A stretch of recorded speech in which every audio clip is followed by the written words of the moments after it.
Association তাই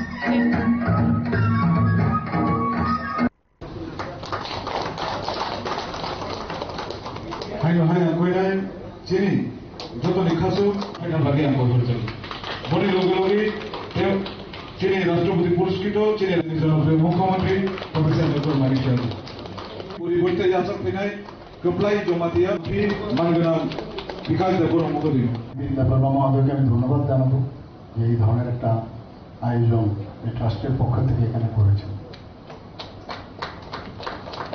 আমাদের মাঝে উপস্থিত আছেন, এখানে এসে খুব ভালো লাগছে। আপনাদের মাঝে যখনই আমি আসি, গত বছরও আমি যারা আমাদের জনজাতি অফিসাররা আছেন, গত বছর আমি 2 কিস্তিতে অফিসারদের সাথে আমি কথা বলব এবং গতকালকে আমি এইবারে আবার 2য় কিস্তিতে আমি কথা বলেছি। রবিবার ছিল, ছুটির দিন, অনেকে দূর দূরান্তে পোস্টিং আছে, তারাও এসেছিল। আগে হাতে গোনা কয়েকজন আমাদের যে ডিফারেন্ট ডিপার্টমেন্ট আছে, সেটা টিসিএসসি হোক, আইএসসি হোক বা টিপিএসসি হোক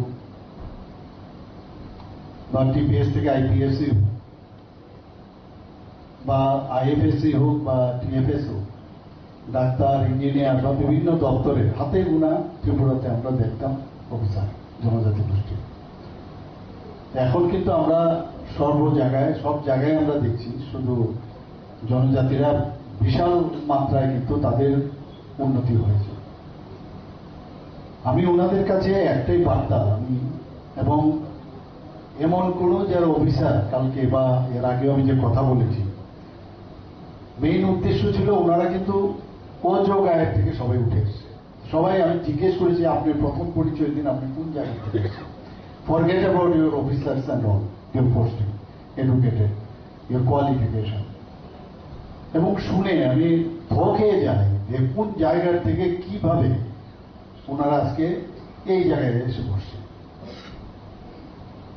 তা আমি ওনাদের থেকে জানতে চেয়েছি যে আপনারা যে জায়গা থেকে এসছেন, আমি তো অনেক জায়গার নামও জানি না, আপনারা হয়তো অনেক জায়গার, আপনারা যেহেতু সমাজ নিয়ে কাজ করছেন আপনারা হয়তো জানেন, তো ওনাদের কাছ থেকে কিন্তু অনেক কিছু আমি জানতে পেরেছি। তো আমি এটাকে দলিল হিসাবে ধরে নিয়েছি, বললাম সব আজকে যা যা আমার মনে আছে আমি ওনাদের সাথে যখন কথাবার্তা বললাম, পরবর্তী সময় আমি বললাম 7 দিনের মধ্যে একজন নোডাল অফিসার বানিয়েছি ওনাদের, ওনার কাছে আপনারা যা যা বললেন সেটা আপনারা দিয়ে দেবেন। এর আগের বার আমি বলেছি সবকটা নিয়ে এই কথাগুলোই হয়তো আপনাদের সাথে একদিন কথা বলবো, মানে এটা আমার জন্য একটা কিন্তু ডিকশনারির মতো হয়ে গেছে। কারণ অনেক জিনিস উপর উপর কিন্তু আমরা বুঝতে পারি, এবং আমি আলটিমেটলি শুনে ওনাদেরকে একটা কথা আমি বলেছি, ওনারা স্কুলের বিষয়ে বলেছেন, আমি মোটামোটা কয়েকটা জিনিস বলছি। স্কুলের বিষয়ে বলেছেন যে এখানে এমন সব জায়গায় জনজাতি অধ্যুষিত এলাকা আছে যেখানে 5 জন টিচার, স্টুডেন্ট হচ্ছে 1 জন 2 জন। আবার অনেক জায়গায় উল্টোটা, যে স্টুডেন্ট টিচার আছে 1 জন কিন্তু ছাত্রছাত্রী বেশি। তো এই যে কথাগুলো শুনলাম, কোথাও বলছে যে যদি সেখানে বেলি ব্রিজ দেওয়া যায় খুব ভালো, কোন জায়গার মতো বলছে যদি বেলি ব্রিজ যদি সরিয়ে কনক্রিট ব্রিজ দেওয়া যায়। তো আমি উত্তরে আমি ওনাদের সাথে আমার উত্তরে আমি বলেছি অলরেডি আমাদের সরকার এই বিষয়ে, দেখুন ওনারাও কিন্তু সরকারের পার্টের পার্সেল, কিন্তু অনেকে অনেক স্তরের আছে, কিন্তু অনেকে বিডিও আছে, অনেকে আইএস হয়ে যাচ্ছেন, ওনাদেরও কিন্তু অনেক বিষয় জানা নেই যে আমাদের উপরে আমরা কি কি ডিসিশন নিচ্ছি। আমরা অলরেডি আমাদের ডিসিশন হয়ে গেছে, পর্যায়ক্রমে যতগুলো বেইলি ব্রিজ আছে সেইগুলোকে আমরা বক্স কালভার্ট বা আমরা কনক্রিট ব্রিজ আমরা করব। আর যেসব জায়গার মধ্যে এখনো যে বাঁশের যে দিয়ে অনেকে অনেক জায়গায় আছে, তো সেই সব জায়গায় যাতে এই বেইলি ব্রিজগুলো সেখানে নিয়ে যাওয়া যায়, কারণ নাট বল্টুর বিষয় আরামসে এটি ট্রান্সফার করা যায়। তো এই কথাগুলো ওনারা জানতেন না, আমি ওনাদেরকে বললাম। স্কুলের বিষয়ে আমি বললাম যে আমরা অলরেডি ক্লাস্টার করে করে সমস্ত স্কুল, যেমন একটা 1 কিলোমিটারের মধ্যে যে স্কুলগুলো আছে বা 2 কিলোমিটার, সবকটা নিয়ে এটা মানে সংখ্যাটা কমিয়ে যাতে আমরা সেখানে কোয়ালিটি এডুকেশন দিতে পারি সেই ভাবনা চিন্তা। ওনাদের সাথে আমার কথা হলো ট্রেসপের মাধ্যমে যে এবং গাইডলাইন্স আছে, এখানে কিছু কারোর কিছু করার ক্ষমতা থাকবে না। আমি বলছি না 100% ঠিকঠাক ভাবে হচ্ছে, কিন্তু আমাদের নজরদারি আছে। কোথাও কোনো খবর থাকলে সেটার আমরা মনিটর করি। আপনারা শুনে খুশি হবেন যে নিউজ পেপারে কিন্তু অনেক নিউজ আসে। আমি কিছুদিন আগে ওদের একটা প্রোগ্রাম ছিল, ওয়ার্কশপ প্রেস ক্লাবে, আমি সেই কথাটা ওনাদেরকে বলেছি। একজন বাইরের থেকে একজন সাংবাদিক এসেছিলেন, উনি এসে বলছেন আমরা তো ভাবতেই পারি না ভারতবর্ষের আর কোথাও কোন চিফ মিনিস্টার সেটা করে কিনা। সেটা কি, প্রতি ফোর্টনাইটলি এই পত্রিকার সমস্ত কাটিং জেলা ভিত্তিক আমি পাঠিয়ে দিই, তাদেরকে আগেই পাঠিয়ে দিই এবং উত্তর তৈরির জন্য। এবং এখন যেহেতু এই প্রযুক্তির যুগ, আমি প্রযুক্তির যে সেটা সাহায্য নিয়ে আমি ওনাদের সাথে ওখানকার এসপি, ডিএম এবং অন্যান্য যারা আধিকারিকরা সেখানে বসে প্রায় 4 ঘন্টা 4.5 ঘন্টা সেখানে ডিসকাশন হয়। এই যে নিউজটা বেরিয়েছে সেটার উত্তর কেউ বলছে এটা মিথ্যা, তো রিজয়েন্ডার দিয়েছো কিনা, বলে দিয়েছি। তাহলে রিজয়েন্ডার দিলে সে ছেপেছে কিনা, তাহলে কেউ একটা কম্পিটিশন হবে যে কত মিথ্যা তুমি লিখতে পারো, লিখতেই হবে না, সেও কিন্তু সচেতন হয়ে যাবে। তো এই যে রিফর্মের বিষয়গুলো কিন্তু আমরা করছি। তো এতে করে দেখা গেল এবং সে যে ছাপবে তার যে রিজয়েন্ডারটা ওখানেই কিন্তু যে কলমে দিয়েছে সেখানে যেতে হবে, তার জন্য অ্যাওয়ারনেস দরকার। তো সে বেঁচে কিনা তার জন্য কলম দেখেছি। যদি আবার সত্য আছে তাহলে কেন অ্যাকশন নিলেন না, বলে না স্যার আমরা এটা করেছি। এই যে একটা মনিটরিং এর যে বিষয়, আমরা সেটা কন্টিনিউয়াস এই যে জনজাতি অধ্যুষিত এলাকায় যে কাজগুলো হচ্ছে, আমি জানি অনেক জায়গার মধ্যে অনেক লুপহোলস আছে, কিন্তু একা গভর্নমেন্টের পক্ষে জনজাতি একবারে উন্নতির একবারে শিখরে উঠবে সেটা সম্ভব হবে যদি আপনাদের মতো যারা ব্যক্তিত্বরা আপনারা এই বিষয়গুলো বুঝে সরকারের উপর যখন আস্থা প্রকাশ করবেন, আমাদের মনোবল কিন্তু অনেকটা বেড়ে যাবে। না ইউ আর দেয়ার, আমাদের কোনো চিন্তা নেই, ওনারা বিষয়টা বুঝেন। আজকে এখানে বনধন বিকাশ কেন্দ্র মাননীয় প্রধানমন্ত্রীজি যেটা এটা কিন্তু এই পিএম জনমনের মধ্যে ঢুকিয়ে দিয়েছে। বিকাশ কেন্দ্রের যে প্রোডাক্টস গুলো আছে কোন এরিয়া যারা জনজাতিরা, সেটাকে যাতে আরো মানে প্রোডাক্টসটা যাতে আরো কোয়ালিটি হয়, তার জন্য আমরা স্কিল ডেভেলপমেন্টের মাধ্যমে ভ্যালু এডেড করে সেটা দেওয়ার আমরা চিন্তা ভাবনা করছি। ধরতি আভা জনজাতি গ্রাম উৎকর্ষ অভিযান 2024-এ সেটা হয়েছিল 2 অক্টোবর 2024-এ মাননীয় প্রধানমন্ত্রীজি সেটা লঞ্চ করেছিলেন এবং দেখা গেছে যে টোটাল যে আউটলে রুপিস 79,156 কোটি সারা ভারতবর্ষে। আমরা জানি 700 আমাদের জনজাতি গোষ্ঠী আছে সারা ভারতবর্ষে, প্রায় ত্রিপুরাতে যেটা আমি বললাম। তো সেই জায়গায় আজকে সেন্ট্রাল শেয়ার আছে 56,333 কোটি, আর স্টেট শেয়ার সেখানে 22,823 কোটি। এই যে সেন্ট্রাল এবং স্টেটের যৌথ উদ্যোগে এই ধরনের একটার পর একটা যে প্রজেক্ট হচ্ছে এবং সেটা গ্রাউন্ডিং হচ্ছে কিনা, কাজ হচ্ছে কিনা, সবাই আরো বেশি। আপনারা সরকারের যদি কোনো কাজে গাফিলতি থাকে আপনারা আমাদের বলুন যেটা কেন হচ্ছে, এটা একটু দেখুন, তাহলে নিশ্চয়ই আমরা তো এক তো এই যে নিউজ পেপারের মাধ্যমে আমাদের কাছে ফিডব্যাক আসছে, তাতে করে আগের থেকে কিন্তু এখন সমস্ত ডিস্ট্রিক্টের যারা আধিকারিকরা আছেন সাংঘাতিক সচেতন। আবার আপনাদের কাছ থেকেও যদি আমরা এই ধরনের ফিডব্যাক পাই তাহলে এই যে গুড গভর্নেন্স যেটা বলে সেটা কিন্তু সম্ভব হবে। আপনাদের অনেক দিনের যেটা আমার মাননীয় মন্ত্রী বাহাদুর ওনার কম্পুর ভাষায় বলেছেন, যেখানে আপনাদের এখানে যাই কোনো প্রোগ্রামে, আমি কোনো প্রোগ্রামে সাধারণত মানে যেহেতু এখন সুযোগ এসছে, আমি আপনাদেরকে বুঝতে চেষ্টা করি, জানবার চেষ্টা করি, আপনাদের কালচার সম্পর্কে বোঝার চেষ্টা করি। তো যখনই যেখানে যাই কাস্টমারি ল একটা বলবে যে আমার কাস্টমারি ল কি হবে। আমাদের একটাই কাস্টমারি ল 2017-তে, সেটা আমাদের এখান থেকে পাশ করে। আমরা চাই যে কাস্টমারি ল এরকম যাতে না হয়, আন্দাজে আমরা করবো না, টু প্লিজ সামথিং আমরা করবো না, এটা যেন সবসময় সাস্টেইন করে।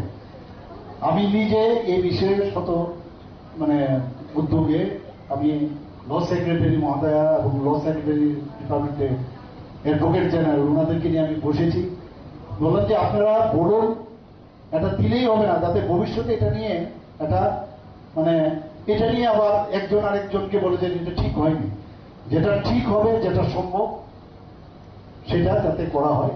অলরেডি সেই বিষয় প্রক্রিয়াও চলছে এবং যখন এটা হবে নিশ্চয়ই আমরা আপনাদের সাথে কথা বলে আমরা মানে এই জিনিসটা আমরা করব। আজকে প্রধানমন্ত্রী আদর্শ গ্রাম যোজনা, প্রধানমন্ত্রী একের পরে কতগুলো স্কিম আপনার করছেন, যেখানে মানে ট্রাইবাল ওয়েলফেয়ার কোনো মিনিস্ট্রি ছিল না, আজকে সেই জায়গায় অটলজি যখন এটাকে আলাদা করলেন। এর আগে সব ডিপার্টমেন্টে এই জনজাতিদের জন্য দেখত, বা পরবর্তী সময়ে অন্য একটা পার্টিকুলার ডিপার্টমেন্টের সাথে সেটা যুক্ত ছিল ministry of social justice and এম্পাওয়ারমেন্টের সাথে লাস্টে। এর আগে ছিল মিনিস্ট্রি অফ মানে হোম অ্যাফেয়ার্স। তো কিভাবে ইভলিউশন হয়েছে আর আজকে কিভাবে সেপারেট হয়েছে, আবার পার্টিকুলারলি নর্থ ইস্টার জন্য একটা আলাদা মিনিস্ট্রি করেছে, সেটা হচ্ছে আমরা সবাই জানি। সেই মিনিস্ট্রির মাধ্যমে প্রায় আমার সাথে কথা হয় ত্রিপুরার, এবং খুব ভালো কাজ করছেন উনি। তো সেই জায়গায় যে আদর্শ গ্রাম যোজনা মাননীয় প্রধানমন্ত্রীজি যেটা বলেন অ্যাসপিরেশনাল ডিস্ট্রিক্ট, আমাদের যে 12টা অ্যাসপিরেশনাল ব্লক, আমাদের মেইন ডিস্ট্রিক্ট হচ্ছে ধলাই, সেইগুলোর যাতে আরো 10% আমাদের যে বাজেট আছে সেখানে যাতে আরো বেশি বাজেটের বন্দোবস্ত, যাতে আরো বেশি ডেভেলপ করা হয়। আমি গঙ্গানগরেও কিছুদিন আগে গিয়েছি, সেখানে কয়েকটা প্রজেক্ট আমি এখানে ইনোগ্রেশন করি। আমাদের যে ড্রাগস নিয়ে কথা হচ্ছে সব জায়গায়, আমরা যারা হোস্টেলে যারা থাকে জনজাতি যারা ইউথরা আছে তাদেরকে নিয়ে একটা ফুটবল ম্যাচের ব্যবস্থা আমরা করছি। স্লোগান আমরা দিয়েছি যে ড্রাগসের সম্পর্কে যে football is game, drug is shame. এগুলো নিয়ে আমরা কিন্তু চেষ্টা করছি। আমি জানি না আপনারা জানেন কিনা, আমি শিওর আপনারা হয়তো এক দুজন জানেন। এই যে এন্ড মাসে সবাই জানা যে গভর্নমেন্ট এগুলো করছে, এটা ইনোগ্রেশন করলাম, পিঠা কাটলাম, চলে আসলাম। আমি জানি না আপনাদের কাছে এটাও একটা প্রসেস, আমরা কি করছি এবং আপনারাও কি ভাবছেন, এটা কন্টিনিউয়াস একটা ডায়লগ দরকার। এবং এভাবে যে প্রতিটা ভিলেজকে যেভাবে বিশেষ করে অ্যাসপিরেশনাল যে ভিলেজগুলো সেগুলো মডেল ভিলেজ হিসাবে তৈরি করার জন্য মাননীয় প্রধানমন্ত্রী মানে সেগুলোকে মনিটর করছেন, আমরাও চেষ্টা করছি ওনার যে চিন্তাধারা সেইভাবে কাজ করছি। আমরা প্রধানমন্ত্রী বনবন্ধু কল্যাণ যোজনা একটা শুরু করে, আমি জানি না আপনারা জানেন কিনা, খালি খুব প্রধানমন্ত্রী কিন্তু কতগুলো প্রকল্প, আপনার প্রকল্পগুলো কিন্তু আপনাদের স্টাডি করা দরকার। সেখানে অক্টোবরের 28, 2014-তে প্রধানমন্ত্রীর দায়িত্ব নেওয়ার সময় শুরু করেছে। এখানে কি বলছেন যে প্রোটেকশন অফ ট্রাইবাল কালচার এবং তার হেরিটেজ। আমি নিজেও জানতাম না, যখন এগুলো নিয়ে আমি যখন স্টাডি করতে লাগলাম, এগুলো আমি জানতে লাগলাম। Support to tribal research institute, যে ট্রাইবাল আমাদের যারা আছেন তাদের রিসার্চ ইনস্টিটিউটে এর জন্য সাপোর্ট করতে হবে। এই যে আমরা pre metric scholarship, post metric scholarship দিই, এগুলো কিন্তু এই প্রকল্পের অধীনে আমাদের ছেলে মেয়েদের যারা উপযুক্ত আছে তাদেরকে বিনা পয়সায় বই বিতরণ, তাদের হোস্টেলে মানে যাতে ইন্টারনেটের ব্যবস্থা থাকা, সেখানে আমদানি থাকা, সেখানে আরো যেসব এখন বর্তমানের যে ব্যবস্থাপনা সেগুলো কিন্তু এই প্রধানমন্ত্রী বন্ধু কল্যাণ যোজনার মধ্যে আসে। তাছাড়া এই যে administrative assistance for project management, সেই এটার মধ্যে আছে improving the quality of life of tribal. এক লক্ষ মডেল রেসিডেন্সিয়াল তো আমি বললাম। আপনারা নিশ্চয়ই জানেন যে ইন্ডিয়ান এসটি পপুলেশন এখন পর্যন্ত হয়তো আরো এটা বেড়েছে, সারা ভারতবর্ষের মধ্যে এখন 10.42 মিলিয়ন, অর্থাৎ 8.6% সারা পপুলেশনের দিক দিয়ে। এখন আগে কি হতো যে ঠিক আছে ওরা তো ওদের এত কথা চিন্তা করার কি আছে, কিন্তু এখন কিন্তু একটা ভাইব্রেশন এসে, প্রধানমন্ত্রী যে আসার পর একটা ভাইব্রেশন এসে আপনারা কিন্তু আপনাদের অধিকার সম্পর্কে বুঝতে পারছেন। আগে আপনার অধিকার নিজেই বুঝতে পারছেন না, এটাকে আমার যেভাবে চলছে এইভাবেই আমরা চলবো, বিগত সরকার বা যারা রাজ্য চালিয়েছে না এগুলো যা দিলাম এটা পেলেই চলবে। এখন কিন্তু এমনটা না, এখন তো বলছে যে না তোমার অধিকার এবং সমান অধিকার, তোমার সমান অধিকার তোমার প্রাপ্য সেটা করতে হবে। আজকে ভগবান বিরসা মুন্ডা সম্পর্কে আমি জানি না, আমি তো জানতাম না। আজকে যে ওনার জনজাতীয় গৌরব দিবস যে 15 নভেম্বর, যে ভগবান বিরসা মুন্ডা ওনার যে আমাদের মধ্যেও কিন্তু ইনস্টিল করেছেন যে you should know who was your leader. উনি এই ব্রিটিশদের এগেনস্টে কিভাবে যুদ্ধ করেছেন এগুলো আমরা অনেকেই জানি না। আমরা কিন্তু ত্রিপুরার যারা ট্রাইবেলস আছে আমরা ভাবি যে আমরাই বুঝি ট্রাইবেল, কিন্তু সবচেয়ে বেশি কিন্তু মুন্ডা যদি বলি সাঁওতালিরা তারা কিন্তু সারা ভারতবর্ষের মধ্যে সবচেয়ে বেশি।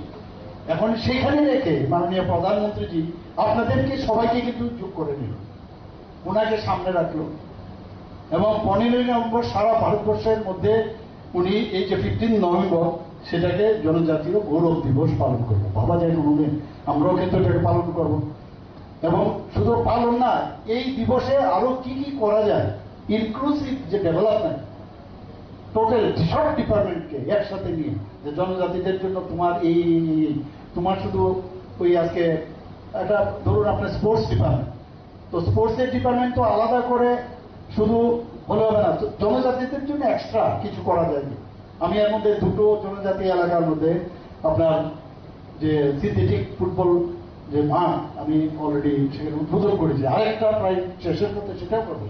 তো এই যে ফান্ডটা কোথেকে আসবে, ওই এই যে প্রধানমন্ত্রী সেইভাবে চিন্তা করে যে আমাদের জনজাতিদের মধ্যে এত বেশি ইউথের মধ্যে এখন ড্রাগ এডিকশন হয়েছে, sir please you do something for that. আমি ওনাদেরকে বললাম যে এই যে ড্রাগসের নিয়ে আমরা তো সরকারি পর্যায়ে আমাদের যে আজকে বিশেষ করে যে HIV ইনফেকশন হোক, এইডস নিয়ে আমরা কিন্তু এইডস কন্ট্রোল সোসাইটির ওরা কাজ করছে। আমরা বিভিন্ন জনজাতি MLA যারা আছেন, জনজাতি না শুধু অন্যান্য সব MLA-দেরকে নিয়ে আমরা অলরেডি আমরা মিটিংও করেছি বিধানসভার প্রাঙ্গণে এবং তাদেরকেও দায়িত্ব দিয়েছি আপনারা কাজ করুন। আমরাও বলেছি যেখানে যারা জনজাতিরা আছেন যেখানে বক্তব্য আমাদের সবসময় রাখতে হয়, অ্যাটলিস্ট আমাদের এই HIV এইডস কিংবা হেপাটাইটিস B C এইগুলো নিয়ে আমরা কিছুটা হলেও আমরা আলোচনা রাখবো। কারণ অ্যাওয়ারনেস ওনাদেরই প্রশ্ন যে অ্যাওয়ারনেস যদি বেশি করে করানো যায় তাহলে খুব ভালো হবে। তো আমি বললাম আমাদের এখানে তো ফ্রি ট্রিটমেন্ট দিচ্ছি, অ্যান্টিরেট্রোভিয়াল থেরাপি দিচ্ছি, আমরা ওরাল সাবস্টিটিউট থেরাপি ওয়েস্টে দিচ্ছি। তো আমরা কি কি করছি ওনাদেরও কিন্তু সম্যক ধারণা নেই। তো এইগুলো আমরা বললাম। তো আমি বললাম যে আপনারা যে যে জায়গায় আপনারা তো নিশ্চয়ই এখানে যদি 1-2 জন বলেছেন, আমি যখন স্যার বাড়িতে যাই সেখানে গিয়ে আমি গিয়ে গ্রামের সবার সাথে আমি কথা বলি। তো আমি বললাম আপনাদের রুট কোনোদিন ভুলবেন না, রুটকে আপনারা ভুলবেন না। কারণ আমি একটা উদাহরণ দিলাম আমার নিজের বিষয়ে। আমি বললাম আমি যখন ওরাল এন্ড ম্যাক্সিলোফেসিয়াল সার্জারিতে আমি কিং জর্জ মেডিকেল কলেজ থেকে আমি পাশ করলাম, আমাদের residency programme JR1 JR2 JR3 পাশ করার পরে আমার যে হেড অফ দ্য ডিপার্টমেন্ট উনি আমাকে বলছেন তুমি কোথায় যাচ্ছ? আমি বললাম ত্রিপুরায়। তো কেন যাচ্ছ ত্রিপুরায়? তুমি এখানে থেকে যাও, এখানে আমাদের এখানে একটা সিনিয়র রেসিডেন্টের পোস্ট আছে। তো আমি স্যারকে বললাম স্যার এখানে তো প্রচুর ওরাল এন্ড ম্যাক্সিলোফেসিয়াল সার্জন আছে লখনৌতে বা অন্য জায়গায়, কিন্তু ত্রিপুরাতে তো নেই। আমি যদি দুটো পেশেন্টকেও যদি আমি এখানে ঠিক করতে পারি, এটাই তো আমার কাছে সবচেয়ে বড় জিনিস। And god blessed us to do something for others. তো এই জায়গাটা যদি কিছু করতে পারি, স্যার আমাকে খুব অ্যাপ্রিসিয়েট করবে। তো আমি উদাহরণ দিয়ে বললাম, আপনারা কিন্তু এখন শহরমুখী হয়ে গেছেন। আপনারা অফিসাররা এখন আর কিন্তু গ্রামে যান না। কিন্তু আপনাদের কাছ থেকে আমি জানতে চেয়েছি, যেগুলো নিউজ পেপারে অনেক সময় উঠে না, তো অনেক এই যে বিষয়গুলো আপনারা যখন যাবেন, এই অ্যাওয়ারনেস কারা করবে? আপনারাই করুন এই অ্যাওয়ারনেসটা, যে একজন লোক যদি ড্রাগ সেবন করে তার কি কি সমস্যা হতে পারে, সেন্ট্রাল নার্ভাস সিস্টেম থেকে আরম্ভ করে তার ফ্যামিলির সমস্ত সমস্যা হবে। আর আমি এটা মানতে রাজি নাই যেহেতু বেকার হয়েছে এর জন্য ড্রাগ নিতে হবে, এরকমও না। ড্রাগস এরকমও দেখা গেছে ভালো ভালো পয়সাওয়ালা বাড়ির লোকও কিন্তু ড্রাগস নেয়। কাজে আপনার এই যুক্তি আমি কিন্তু মানতে রাজি। আপনারা বলছেন আমরা স্কিল ডেভেলপমেন্টের মাননীয় প্রধানমন্ত্রী যে এত কিছু প্রধানমন্ত্রী কৌশল্য যে যোজনা, তার মধ্যে আমি বললাম গত কিছুদিন আগে আমি শ্রীলঙ্কা গিয়েছিলাম। আপনারা সবাই জানেন ব্রুরিয়ান যারা এসছেন এখানে 23 বছরের যারা ব্রুরিয়ান শরণার্থী, তাদের যে 12টা জায়গায় আমরা সেটেলমেন্ট করিয়েছি, এবং আগে 500 কোটি টাকার একটা দিয়েছিল প্যাকেজ, সেই জায়গায় 800 কোটি টাকা হয়েছে। তো সেইগুলো কিন্তু টাইম টু টাইম রিপোর্ট আমরা দিল্লিতে জানিয়েছি। আমাদের যশস্বী প্রধানমন্ত্রী সবসময় চাইছেন যে জনজাতিদের উন্নয়ন, এবং সেই হিসাবে আমাদের যিনি গৃহমন্ত্রীজি অমিত শাহজি, উনি নিজে এসে, আপনারা জানেন যে আটবাসার একটা যে গ্রামে সেখানে জনজাতি যে সেটেলমেন্ট হয়েছে সেখানে গেছেন। উনি সেখানে গিয়ে ওনাদের সাথে কথা বলেছেন। ঠিক আছে, ওখানে রাস্তা, স্কুল, ঘর, বাড়ি এসব ইত্যাদি দেওয়া হয়েছে, ইলেকট্রিসিটি সব দেওয়া হয়েছে, কিন্তু সেখানে একটা রেশন পানি নিয়ে একটু সমস্যা হচ্ছিল। আমাদের বললেন যে আপনি এই জিনিসটা, কারোর একটা ফ্যামিলির মধ্যে 10 জন আছে যে পরিমাণ পাচ্ছে, আবার একজন ফ্যামিলির যদি একজনও থাকে সেই পরিমাণটা পাচ্ছে। তো এই বিষয় নিয়ে আমাদের নির্দেশিকা দিয়েছে, আমরা সেই কাজটা কিন্তু অলরেডি আমরা করে নিয়েছি। এখন ছয়লাখটা যে আমি গেলাম, উনি বারবার বলেছেন যে এরা যারা আমাদের ইউথ যারা আছে, ঘর দিলে, বাড়ি দিলে, খাবার দিলে, সব দিলে, কিন্তু এদেরকে সাস্টেনেবল ইনকাম থাকতে হবে। তো ওনাদেরকে যাতে স্কিল ডেভেলপমেন্ট করে করে তাদের সেলফ রিলায়েন্ট করতে হবে। তো সেই বিষয়ে কালকে ওই ছয়লাখটাতে যখন গেলাম, আমি অবাক হয়ে গেলাম। কেউ ইলেকট্রিক্যাল এর উপর তাকে মানে ট্রেনিং দেওয়া হয়েছে, কেউ টিভি ঠিক করার জন্য ট্রেনিং দেওয়া হয়েছে, প্লাম্বারের জন্য ট্রেনিং দেওয়া হয়েছে, কাউকে চুল কাটার জন্য বারবারের ট্রেনিং দেওয়া হয়েছে। এরকম অজস্র বিষয়ে, সাইকেল ঠিক করার জন্য ট্রেনিং দেওয়া হয়েছে। আমাদের এখানে কিন্তু এখনো এই ধরনের লোক কিন্তু আমাদের সমাজে পাওয়াই যায়, এবং স্কিল্ড পার্সন, মাননীয় প্রধানমন্ত্রী বারবার যে চলছে, এবং যে টুল কিট সেখানে আমরা বিতরণ করলাম, এটা সেকেন্ড পর্যায়ে হয়েছে, ফার্স্ট পর্যায়ে হয়েছে, যে বেশ একটা বড় সংখ্যায় তারা কিন্তু ট্রেনিং নিয়েছে। আমি গত 2 দিন আগে আমাদের যে ইউনিটি প্রোমো ফেস্ট, আপনারা সবাই জানেন যে আমাদের পর্যটনকে নিয়ে একটা প্রোগ্রাম চলছে আমাদের পর্যটন দপ্তর থেকে। আমি সেখানে গিয়েছিলাম ডুমপুরে। গত বছর আমি সেখানে যাই। সেখানে গিয়ে আমাদের যে হাটগুলো আছে, সেই হাটের মধ্যে যাতে মানুষ, সেখানে পর্যটকরা যে যাবে, সেখানে গিয়ে থাকার যে ইয়ে থাকবে, তার জন্য আমাদের তো আছে, কিন্তু সেগুলো কিন্তু এতটা নেই, 21টার মতো আছে। কিন্তু যাতে হোম স্টে ব্যবস্থা হয়, তার জন্য আমি গত বছর 9 জনকে আমরা রেজিস্ট্রেশন সার্টিফিকেট দিয়েছিলাম। এবং আমাদের যে হাটগুলো আছে, সে হাটের যে অনুসরণ করে ওরা করে, আমরা ক্যাবিনেটের ডিসিশন নিয়ে তার একটা, কারণ এর রেসপন্সিবিলিটিও ভেরি ইম্পর্টেন্ট, যে খুশি যা করলো তা হবে না। তো এর জন্য আমরা একটা হোম স্টে একটা পলিসিও বানিয়েছি, ফিনান্সিয়ালিও হেল্প করা যাবে। এইবার আমি গিয়ে দেখলাম যেখানে 9টা, সেখানে 150 জন এই যে জনজাতি গোষ্ঠী যারা এই হোম স্টে করেছে, ভাবুন। এবং একজনকে জিজ্ঞেস করলাম, ফার্স্ট, সেকেন্ড, থার্ড দুজন থার্ড হয়েছে, তাদেরকে জিজ্ঞেস করলাম তোমার ইনকাম কত। একজন ফার্স্ট যে হয়েছে ও বললো আমার অলরেডি মানে এই যে 1 বছরের মধ্যেই ওর মাসে আপনি ভাবুন 25 লক্ষ টাকা তার ইনকাম। কারোর বলছে 10 লক্ষ টাকা ইনকাম, কেউ বলছে আমার 7 লক্ষ টাকা ইনকাম। এবং আমি এবারও যখন দিল্লিতে আমি গেলাম, সেখানে গিয়ে আমাদের যে অন প্রিন্সিপাল 6টা যে ন্যাশনাল হাইওয়ে, তার বাইরেও আরো 6টা ন্যাশনাল হাইওয়ে ইন প্রিন্সিপাল আমাদেরকে মানে প্রধানমন্ত্রীজি বা এমআরটিএস থেকে আমাদেরকে সেটাকে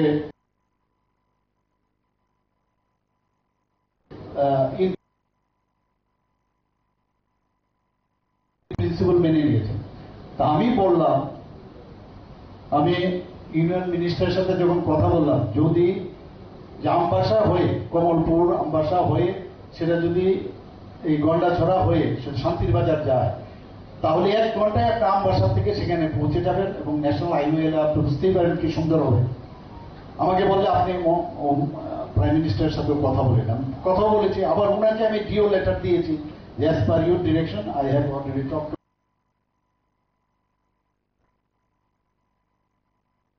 অনারেবল প্রাইম মিনিস্টার। তো ভাবুন, এটা যদি হয়ে যায়, আমার এখান থেকে যেতে প্রায় 3.5 থেকে 4.5 ঘন্টা লেগেছে, আবার আসতেও প্রায় 7 ঘন্টা 7.5 ঘন্টা আমার লেগেছে।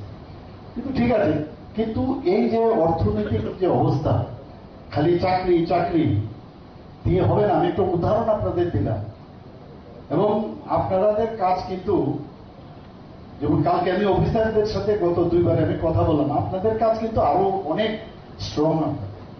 আমি ওনাদের কাছে এই জিনিসটাই বললাম যে আপনারা খালি আপনাদের গ্রামে যাবেন, গিয়ে ওখানে কি আর আপনি যেহেতু অফিসার, যেহেতু আপনি যে কাজটা ইজিলি করাতে পারবেন, অন্যরা কিন্তু সেই কাজটা করাতে পারবেন। আপনি একটা ফোন করলে যে আরে ভাই আমি তো মানে সিভিল সার্ভিসের এবং অফিসার, আরেকজন তোমাকে হেল্প করবে। কেউ ডক্টরও আছে। তো এই আপনার অ্যাওয়ারনেস থেকে আরম্ভ করে বিভিন্ন বিষয় আলোচনা হয়েছে, আপনারাও এর সাথে যদি আরো যুক্ত হন, ঠিক আছে, আপনাদের মানুষের কাছে কথা বলবেন, আপনাদের যারা ফলোয়ার্সরা আছেন, আপনাদের কমিউনিটি যারা আছেন, তাদেরকে নিয়ে আপনারা কথা বলবেন। মুখ্যমন্ত্রী জনজাতি বিকাশ যোজনায় আপনারা সবাই জানেন যে 25,000 টাকা করে আর্থিকভাবে আমরা সহায়তা করেছি, প্রায় 23 কোটি টাকার উপর আমরা অলরেডি আমি দিয়েছি, এবং সেখানে প্রায় 9,326 জন বেনিফিশিয়ারি তার লাভবান হয়েছে।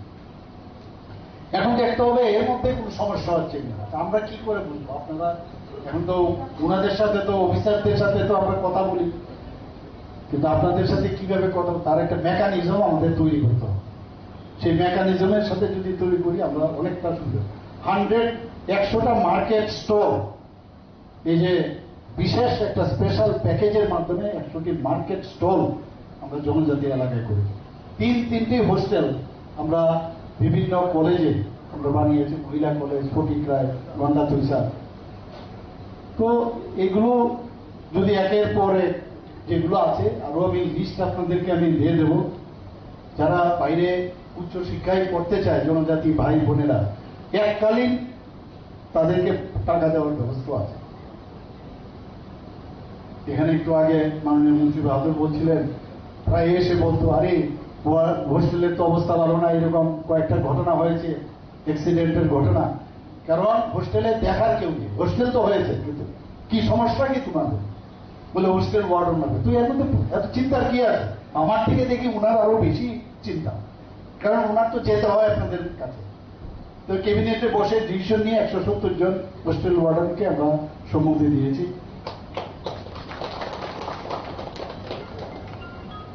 আমরা যে হোস্টেলগুলো আছে আজকাল কিন্তু যে সৌর বিদ্যুৎ ইম্পর্টেন্ট, কারণ ইলেকট্রিক কারেন্টের বিল, এবার অনেক সময় অনেক জায়গায় দেখা যায় কারেন্ট থাকে না।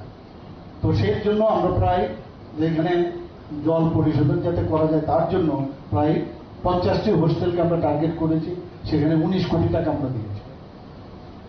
জুম চাষ থেকে আরম্ভ করে জুম চাষেও আমরা তাদেরকে আর্থিকভাবে বীজ, শ্রম ও চাষের জন্য প্রায় 2040 টাকা করে আমরা দিই। তাছাড়া আমরা এখানে আরো অনেকগুলো 100টা যে হোস্টেল আছে, আরো নতুন করে আরো 100 বেডের হোস্টেল 7টা বানানো হবে, আর 50 বেডের 3টা বানানো হবে, আর 7টা বানানো হবে 50 বেডের প্রায়। তো এরকম প্রচুর কাজ আমরা করছি এখানে। জায়গায় বলো, কিন্তু জার্মান কোলাবোরেশনে যে কোনো আমরা যে এক্সটার্নাল এডেড আমরা টাকা দিচ্ছি সেগুলো কিন্তু জনজাতি এলাকায়। আমরা স্মোক হাউস বানাচ্ছি, প্রায় 50টার মতো নতুন স্মোক হাউস বানিয়েছি। এখানে সুপার 100 স্কিম এডুকেশন ডিপার্টমেন্ট থেকে ট্রাইবেলের মাধ্যমে সেটা হয়েছে, যারা বেস্ট কোচিং যাতে আমাদের জনজাতি ভাই বোনেরা পড়াশোনা করতে পারে। 2025-26 আমরা বাজেটে রেখেছি, যারা সিভিল সার্ভিস থেকে ইউপিএসসি বা অন্যান্য ক্ষেত্রে যদি পড়াশোনা ভালো বেস্ট যে আমাদের কোচিং সেন্টার আছে সেখানে যাতে ওরা পড়াশোনা করতে পারে। বন্ধুগণ, আজকে এখানে আপনারা যারা সমাজপতিরা আছেন, যারা উপস্থিত রয়েছেন, এতক্ষণ ধরে অনেক কথাই হলো, এবং এর থেকেই আপনারা যে মেসেজটা আপনাদের দিতে চাইছি, এটাকে যদি মনে হয় যে আরো কিছু এডিশন অল্টারেশন করতে হয় আগামী দিনে, নিশ্চয়ই আপনারা আমাদের সাথে কথা বলবেন। সবাইকে নমস্কার, বন্দে মাতরম, ভারত মাতা কি। আমরা কেন সমবেত হয়েছি, কেন আপনাদেরকে সম্বর্ধনা করছি, তার প্রেক্ষাপটে আমি দু একটা কথা আপনাদের বলতে চাই। আপনারা জানেন যে আমাদের বিরসা মুন্ডা, যিনি আমাদের এই জনজাতিদের জননায়ক, উনি ওনার 150তম জন্ম জয়ন্তী উপলক্ষে আগামী 15ই নভেম্বর আমরা জনজাতি গৌরব দিবস আমরা উদযাপন করব। আমাদের দেশের যশস্বী প্রধানমন্ত্রী নরেন্দ্র মোদীজি উনি আহ্বান করেছেন যে এই যে জনজাতি গৌরব দিবস, এটা আমরা যথাযোগ্য মর্যাদার সঙ্গে আমরা উদযাপন করব, এবং মানে সমস্ত অংশের মানুষকে বার্তা দিয়েছে যে আমাদেরকেও এই কর্মসূচি পালনের জন্য আমাদের দেশের প্রধানমন্ত্রী আমাদেরকে বলেছেন যে সমাজের, জনজাতি সমাজের যারা বিশিষ্ট ব্যক্তিত্ব, তাদেরকে সম্বর্ধনার মাধ্যমে আমাদের এই জনজাতি গৌরব দিবসটাকে আমরা উদযাপন করি। তাই আমরা দিকে দিকে আমাদের বিভিন্ন জায়গায়, শুধু আজকে ত্রিপুরাতে নয়, সারা ভারতবর্ষেই যারা জনজাতি ক্ষেত্রে উল্লেখযোগ্য ভূমিকা পালন করেন, সমাজের নির্ণায়ক ভূমিকা পালন করেন, তাদের নিয়ে তাদেরকে সম্বর্ধনা দেওয়ার জন্য এই অনুষ্ঠানের আয়োজন করা হয়েছে।